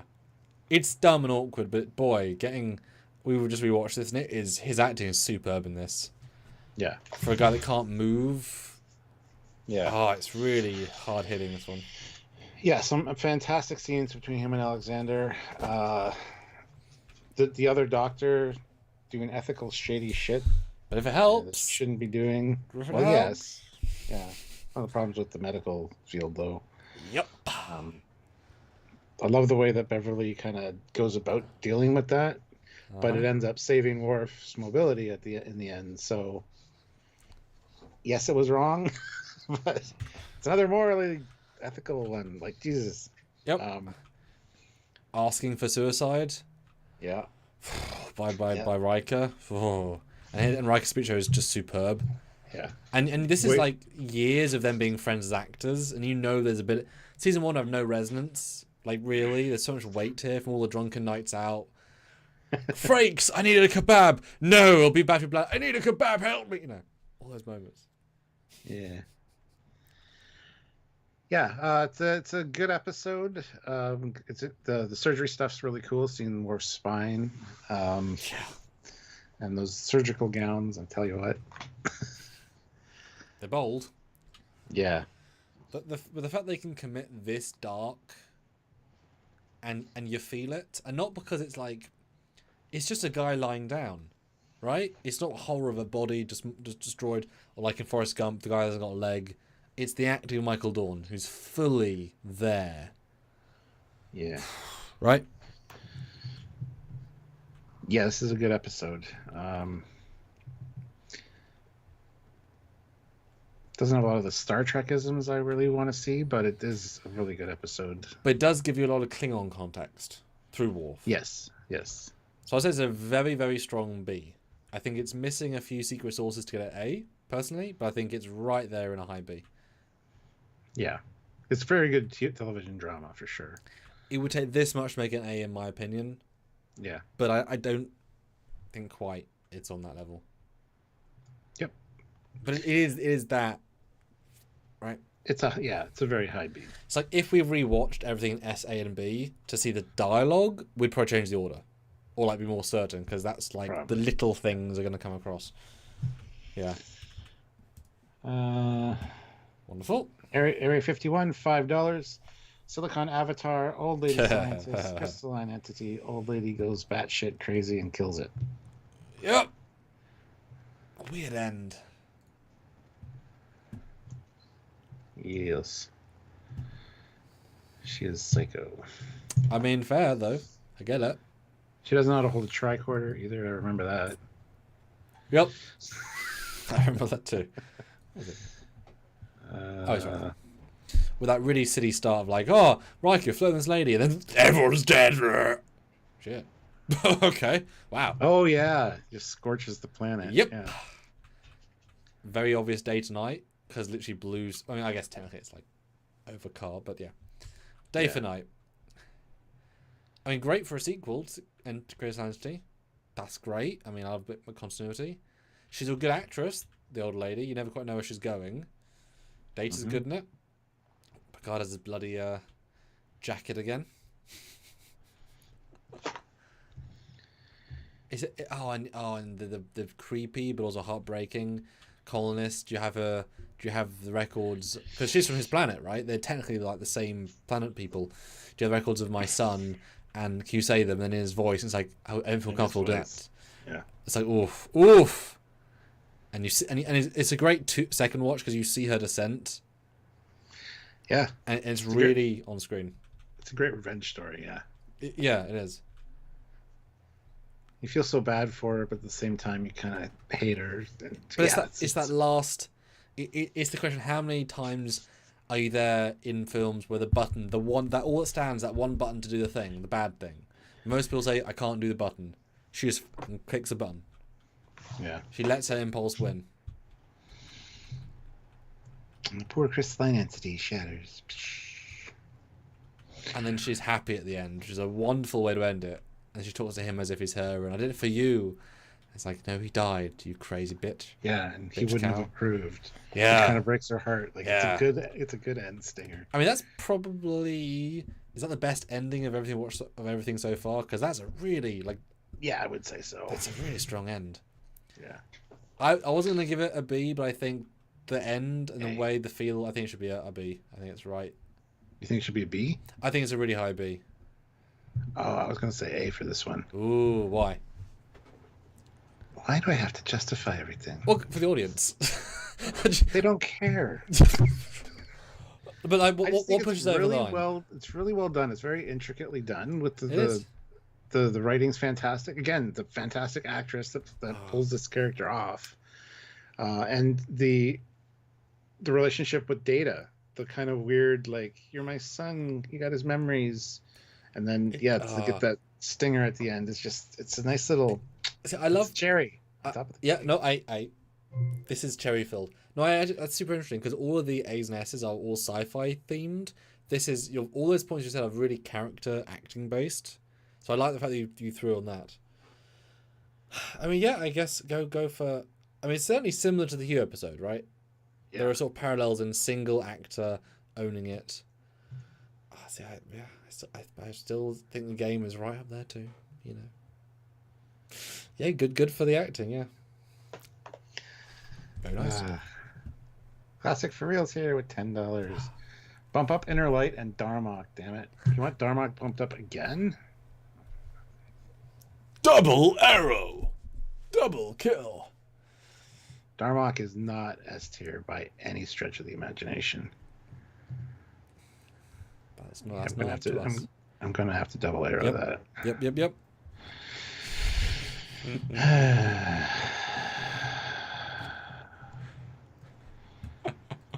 And I'm glad Interlight is only an A. But guys, I have a few more. So any quick fire threes, we'd love to do the rest of them. Well, we've got quite a few in the buffer there. I know we do. Chill. But any last ones, guys? Last few minutes, I'd love to quick fire them. To see any more. We got like 10 minutes, so. All right. Fleet Paw, $5. Let's go for it. The outcast. Riker shags a genderless species and makes waves in their society. Proof that Riker's dick ruins societies. Wow. Ouch. We just watched this with the social climate right now as an extra. I always remember this for the shuttle set because boy do we see it. Yeah. Good performance all round. Well paced. Society was creepy, if I recall. Something about it was odd, but I mean, it's trying to be right. But I wish they would have gone with the original concept of this being played by a man, because that's what Jonathan Frakes wanted. It would have been better, but Berman said no. So, but yes, some really great visuals in this. Like I said, from the interior of the shuttle to the display of the shuttle schematic thing was really cool. I remember that. Oh yeah, Geordie's beard, because he forced them to make him a beard because he refused to shave that morning and turned up to set. Yep. Oh, I remember that. Yeah. Yeah. Yeah, definitely social commentary going on here. And the white void as well. The what, sorry? The white void. Beaming 7 people, that was a fun idea. So I'm just scrolling. Yeah, same. Trial's really well done. I find a lot of trial scenes, just court scenes in general, in these shows are really well done. And well, this is damn focused, right? Yeah. And the judge, the person I got for the judge was fantastic. Love her voice, and the delivery was great. Well, I remember only ladies they hired. Yeah. No, if it was going to be homogenous, it would have been nice to have some more feminine-looking men to match the, I suppose, masculine-looking women, but that's just because they got short hair. They put all their feminine-looking men in Angel 1 back in season 1. Wow. Well, it's sad they couldn't have any long hair. You know, women having short hair is, you know. Yeah. But I guess it helps the visual versus having, yeah. And the end with it being re-chemicalized to think a certain way. But then the terrible, like, just Riker's, outside set. Yeah, Riker's willing to risk it all. Yeah. And take her with them, and they're like, no, I'm staying. And at the end, it's like, on the bridge, like, you do what you had to do, number one? Nope. Maybe. Go. Okay, walk away. It's like, no kidnap. I'll be in the holodeck if you need me. Oh god, what's the name? What's the lady's name? This is not his wife that one time. Minuet. Minuet! Computer Minuet! Riker program double D. What? 15 minuets. That's all I need. Good episode. Great shuttle episode. Great moral episode. I wouldn't watch it for fun though, because it never really paces above a certain point. But I do enjoy the science of it. And I like it's a very Riker good episode, meaning he gets more than just to be commander, which is what you want as an actor, right? There's a lot of good stuff there. I'd say B because I think the game's better. Yeah, I was thinking B. I think the acting of Michael Dorn's better, but that's really like super specific, right? Like an Oscar bait. Like he's so good at being almost dead. But I mean, solid overall, and certainly, I think you could pick scenes from this that are like S, but overall, it doesn't quite. Yeah. Yeah. Cool. Okay, Bradley Thomas. Brad Thomas is here. $5. It's hard to believe that this was the next appearance of the Borg after Best of Both Worlds. The Borg were so infrequent until Voyager. Yeah, Voyager was very Borg heavy. So was Picard. Yeah. They were in their space, so it's fair. Yes. Classic for real, $5. Make no mistake, I respect Fleet Paw's opinion, especially since I don't want to get banned. But bump up the Rainforest ship. I mean, Interlight tester, for fuck's sakes. That just hurts me to do. some people's favorite. Everyone's got a favorite episode, right? And I'm excited to watch it again with you and see if I can finally say to your face, you're wrong, or say, I get what you mean. Excited to finally make that step in that direction. Well, what do you think about my opinion on City on the Edge of the River, as Shatner would call it, because he's an idiot? It's great. I mean, we we both gave it an S. 'Cause it had to be, but it's not the best episode. Yeah. But it's like the whales. It's so watchable for anybody. Yeah. It transcends Star Trek. That's both a problem and a benefit. Borg does not, because it is super canon. You need no stuff, etc. Yes. All right. Tab extra 50 krona. I think we forget how big the medical staff on a Galaxy class ship would be. It's huge. It's huge. The medical bay, like there's surgical wings, there's recovery, there's like the center of the saucer is all medical. You never see it all though. You see one or two rooms. Well, because conceptually, if the thing is evacuation limit is like 1,000 or whatnot, then of course you'd have to really divert medical to it to be able to deal with those people. So you'd want a lot of doctors. Fleet power with $10. Let's go for a triple. Oh yeah, because of the threes. Yeah. Oh, is this any three? The first duty. Okay. Imaginary friend and violations. Wesley lies. Crazy girl. Troy gets mind raped. Oh. A rapid. She gets rapid. Gotta say that. Okay, so let's start with the first duty. I believe after that we'll have 6 more. So yeah, guys, throw in a couple of threes. We only got like a couple minutes. I know, but if you want a quick fire, we'll just mention them because we're so close to the end of everything. So I'd love to get them all in. So first duty is fantastic. Paris, not Paris, is there. The original Paris. No, I don't see it. I don't either, but it's people say. Anyway, it's fine. Seeing life at the Starfleet Academy is great. The whole, being in Starfleet is about the truth, whether it be historical truth, personal truth. Great speech from Picard. Wesley's conundrum that he's in, trying to make Picard proud while still siding with his friends, knowing they did something shady. It's really well crafted, honestly. And I love seeing the cadet uniforms. I think they're really great. Starfleet Academy. And I sympathize with Locarno. Like, if I was in that situation, I'd be like, dude, just fucking tell them that you don't know what happened and we'll be fine. I'm a bad person, I know. But, it's great. It's a good episode. And it's funny, it's also in that vein, needs the one, needs the many. Needs the reputation of one outstretch the needs of 4 people. It's amazing how often the needs of the many are destroyed by the needs of the one, even though in theory it's the reverse, because you should help 10 people with the cost of 1. In theory. Yeah. That's kind of most of the time the saying, right? But yeah, I mean, you see why Paris was brought back, because he's very believable in this.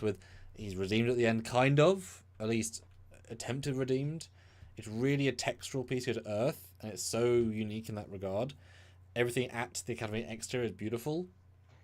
To introduce Boothby, great. Matt Penning's great. As the Admiral? Exactly. Admiral, she's so perfect. I'm not sure why. Yeah. She just nails it past the dialogue. Kind of like Admiral Paris in Voyager. Not quite to think he just gets his Admiral, right? Just owns it. And the dad, that looks like my dad with the exact same hair. Very good, that one scene. Wesley's best performance, but he has such meat to deal with, which is great. Kind of makes you wish he was in it more, but at this level. Can imagine episode 1 though, at Farpoint, he's going to the Academy, and he comes back 2 or 3 times a season, because he's like, if he started here, oof, right? Yeah. And the moral story is great. Texture Picard with Boothby is great. If we had seen, this is where it's missing a few cherries, seeing the loop properly versus the screen stuff, I get why, but seeing it properly been great. More ship shots been great. Those are the great things. That would be extra.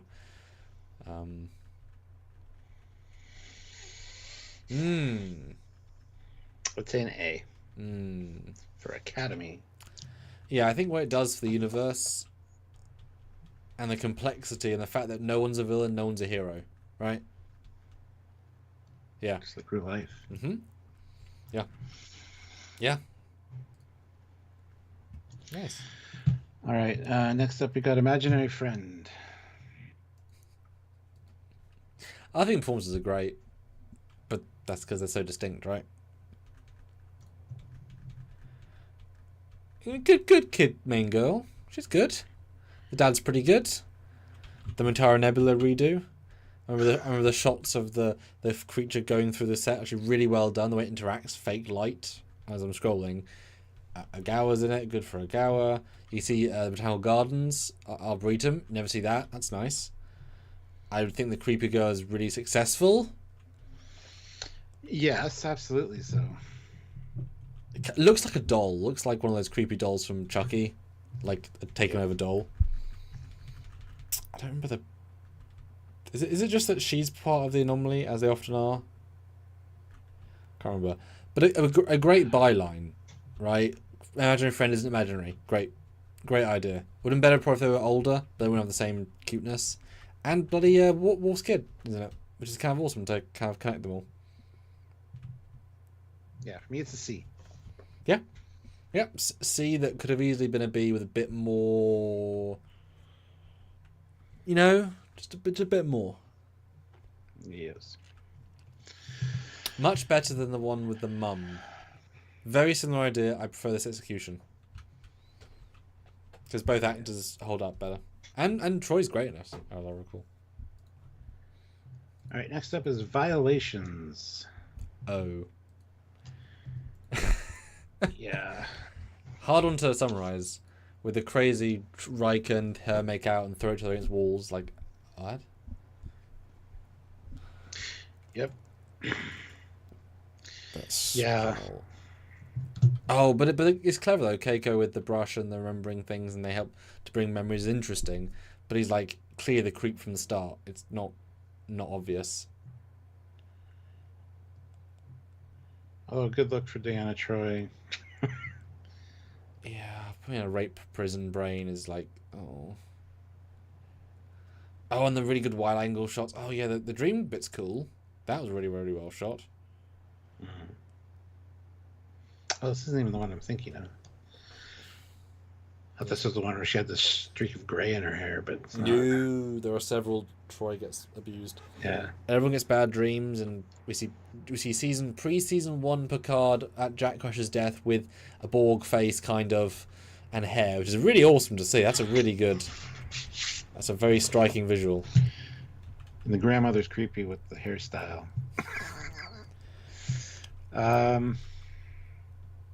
It's dark. It's trying to be dark. It's good, but it's not fun.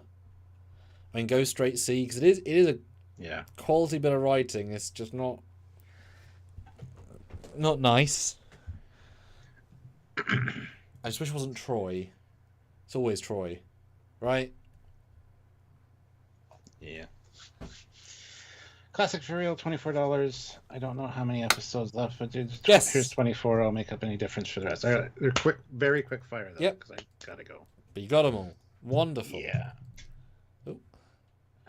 So first up, we'll do this one. And some, you guys left some good ones. Like you guys left some pretty famous ones. Great. The Out of Phase, Ro's best episode. Geordie's excellent in it. This is Roman stuff. It's S. It's fun, but it's all one note. If that makes sense. I think it had a bit more diversity. Really? Yeah. Well, we haven't got there yet. It's an S for me, in my opinion. I would say an A, because I haven't rewatched it to remind. Yeah, I don't think I can give an S without rewatching it, which is very soon. If we go back. But so many Romulan things and Yes. Her little thing with Riker. Anyway, so yeah, I'll give it an A then. I disagree. I think it's an S. Well, like I said, I was going to give it A as well, but to rewatch it, because S is like the absolute top. I have to rewatch it to remember it's absolute top, right? So you don't trust that I say it's an S. Gotcha. Okay. And you thought the game was a C, so... Well, it is. There you go. All right.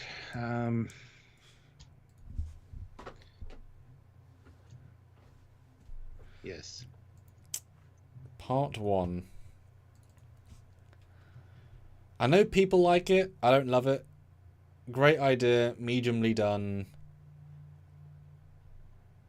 B. Yeah. Because Guinan, I guess. I would have said a C. But Guinan does. At least she's good in it. Like, you know, she elevates it. And people aren't racist because she's great. Watch this episode again, Picard Season 2. Cast Guinan better. Oh, and great cast on the helper guy. He was really charming.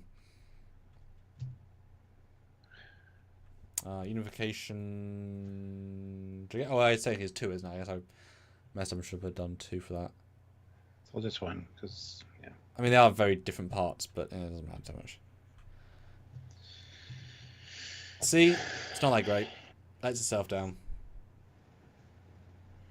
Sadly, yeah, even though Spock's in it. You could cut it down to a B if you cut out lots of the story, but no, it should have been way better. There are good stuff in it, but I think overall it just is a bit not amazing.